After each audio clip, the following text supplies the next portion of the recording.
Hello dear student, हम लोग नया लेसन स्टार्ट करते हैं। पिछले वाले लेसन के जितने भी क्वेश्चन थे वो हम लोगों ने कंप्लीट कर लिए थे। और पिछले वाले लेसन में मैंने लास्ट में आप लोग को एक नया टॉपिक पढ़ाया था जो कि रोमन नंबर था। रोमन नंबर आपका हो चुका है। मैंने बोला था आपको कोई भी प्रॉब्लम होगी तो आप बोलिएगा, फिर मैं उससे रिलेटेड और भी क्वेश्चंस करा दूँगी। बाकी आज हम नया लेसन स्टार्ट करते हैं, लेसन नंबर 2, जिसका नाम है पूर्ण संख्याएं। ठीक है, इस लेसन में हमें बहुत सारी चीज़ें जानने को मिलेंगी जो कि आगे चल के आप लोगों को बहुत ज़्यादा काम देने वाली हैं। आप लोग इस लेसन को बहुत ही ज़्यादा अच्छे से समझिएगा, क्योंकि इस लेसन से भी बहुत सारे क्वेश्चंस ऐसे होते हैं जो कि गवर्नमेंट एग्ज़ाम की जो तैयारी करते हैं उनमें भी क्वेश्चंस हमारे आते हैं।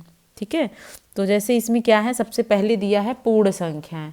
तो हम सबसे पहले जानेंगे कि पूर्ण संख्याएं होती क्या हैं। ठीक है, तो पूर्ण संख्याएं और प्राकृतिक संख्याएं, हमें दो चीज़ें इसमें जानना है। तो सबसे पहले हम प्राकृतिक संख्याओं के बारे में लिखते हैं। तो प्राकृतिक संख्या का मतलब क्या है, नेचुरल नंबर इनको बोलते हैं, नेचुरल नंबर्स, नेचुरल नंबर्स या प्राकृतिक संख्याएं। तो प्राकृतिक संख्याएं हमारी वे संख्याएं होती हैं जो कि हम जिनसे गिनती हमारी स्टार्ट होती है, जैसे 1 2 3 4 5, ये सभी हमारी प्राकृतिक संख्याएं होती हैं। ठीक है, तो प्राकृतिक संख्याएं हमारी क्या होती हैं, जो नॉर्मल गिनती स्टार्ट होती है 1 से, वो हमारी प्राकृतिक संख्याएं होती हैं। जैसे कि 1 2 3 4 5 और डॉट डॉट डॉट डॉट आगे बहुत सारी संख्याएं। ठीक है, तो ये हमारी प्राकृतिक संख्याएं होती हैं। तो इसमें क्वेश्चन आपका कैसे बनेगा, पूछ लेगा कि प्राकृतिक संख्याओं में सबसे छोटी प्राकृतिक संख्या क्या है। तो सबसे पहले जो शुरू हुई है जहाँ से, वो हमारी सबसे छोटी प्राकृतिक संख्या हो जाएगी। तो सबसे छोटी प्राकृतिक संख्या क्या हो जाएगी, 1। तो 1 को क्या हम लिख सकते हैं, सबसे छोटी प्राकृतिक संख्या। तो ये हमारी क्या हो जाएगी, सबसे छोटी प्राकृतिक संख्या। तो सबसे छोटी प्राकृतिक संख्या हमारी 1 हो गई। लेकिन अगर यहीं पे क्वेश्चन ये पूछा जाए कि सबसे बड़ी प्राकृतिक संख्या क्या होती है, तो सबसे बड़ी प्राकृतिक संख्या कोई नहीं बता सकता है।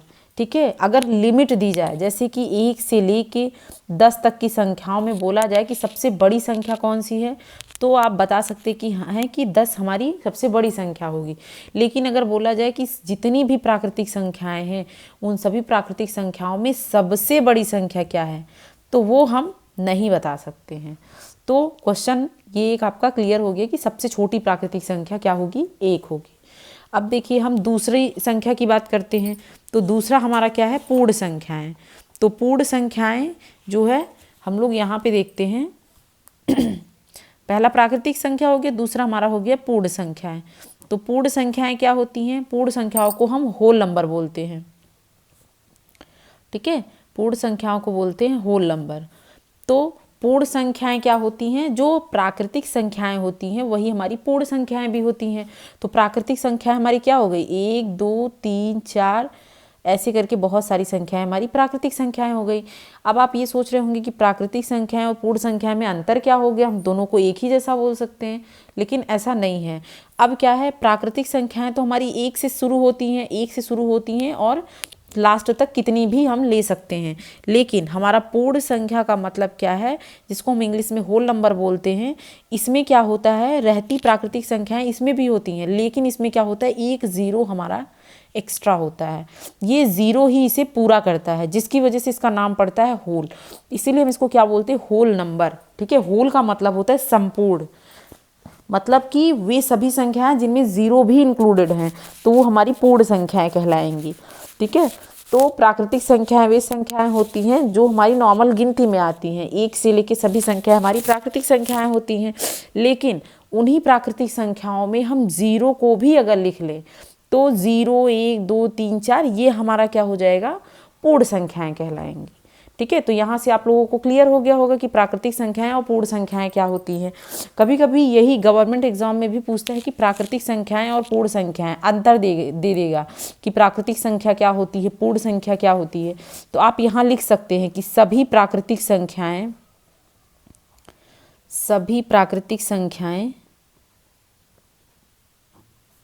पूर्ण संख्याएं होती हैं,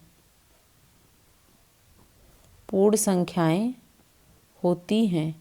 यहाँ पे एक चीज़ और ध्यान दीजिएगा, प्राकृतिक संख्या और पूर्ण संख्या का मतलब है कि संख्याएं वो हों जो कि हमें नॉर्मल गिनने में आसानी हो, जैसे 1 2 3 4 5 6 100 99 ऐसे करके संख्याएं आप गिन सकते हैं। लेकिन कभी कभी संख्याएं अंश और हर के रूप में रहती हैं, जिसको आप भिन्नात्मक संख्याएं बोलते हैं, तो वो संख्या हमारी पूर्ण संख्याएं नहीं होती हैं। ठीक है, वो हमारी भिन्न संख्याएं कहलाती हैं, तो उन संख्याओं को हम पूर्ण संख्याओं में नहीं लेंगे। अब हम अगर आगे देखें तो आगे हमें दो नई चीज़ें और पढ़ने को मिलेंगी। क्या? पूर्ववर्ती और परवर्ती। पूर्ववर्ती और परवर्ती, तो सबसे पहले इनके बारे में हम जानेंगे, तब हम नए लेसन पे चलेंगे। तो पूर्ववर्ती और परवर्ती। अब देखिए, पूर्ववर्ती का को हम लोग इंग्लिश में प्रेडिसेसर बोलते हैं, प्रेडिसेसर, और परवर्ती को बोलते हैं सक्सेसर, सक्सेसर। ठीक है, पूर्ववर्ती को प्रेडिसेसर बोलते हैं और परवर्ती को सक्सेसर बोलते हैं। जो आपका परवर्ती दिया है इसको हम अनुवर्ती शब्द भी बोल सकते हैं। ठीक है, अनुवर्ती भी आपको कहीं कहीं पे मिलेगा, मतलब कि पूर्ववर्ती का उल्टा अनुवर्ती होता है और पूर्ववर्ती का उल्टा परवर्ती भी होता है, जिसको प्रेडिसेसर बोलते हैं पूर्ववर्ती को इंग्लिश में, और अनुवर्ती या परवर्ती को इंग्लिश में सक्सेसर बोलते हैं।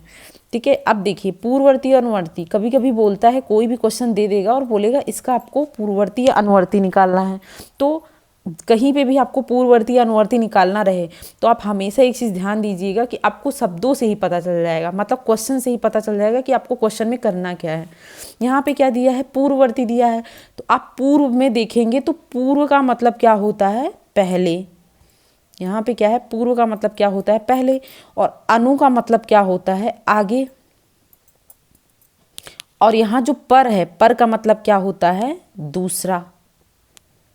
ठीक है, पूर्व का मतलब होता है पहले, अनु का मतलब होता है आगे, पर का मतलब होता है दूसरा। जैसे प्रेडिसेसर का मतलब, प्रेडिसेसर या पूर्ववर्ती बोला है तो कोई भी संख्या हम मान ले रहे हैं, जैसे कोई संख्या हमने 5 ले ली, अब बोला है कि 5 की पूर्ववर्ती संख्या क्या होगी, तो 5 की पूर्ववर्ती संख्या है, 5 की पूर्ववर्ती का मतलब क्या है? 5 की पहले वाली जो संख्या है वो क्या होगी, तो पूर्व का मतलब क्या है? पहले, तो 5 की पहले वाली संख्या क्या आएगी? 4। तो 5 की पूर्ववर्ती संख्या क्या हो गई हमारी? 5 हो गई, सॉरी 5 की पूर्ववर्ती संख्या हमारी क्या हो गई? 4 हो गई। तो अब क्या है, जैसे हमारा यहाँ पे बोला है कि आपको क्या निकालना है? 5 की अनुवर्ती संख्या, तो 5 के आगे क्या आता है? 5 के आगे आता है आपका 6, तो 5 की अनुवर्ती संख्या क्या हो जाएगी? 6 हो जाएगी। अगर यही बोलता कि 5 की परवर्ती संख्या, तो 5 की दूसरी संख्या क्या होगी? तो 5 के बाद दूसरी संख्या क्या आती है? 6 आती है।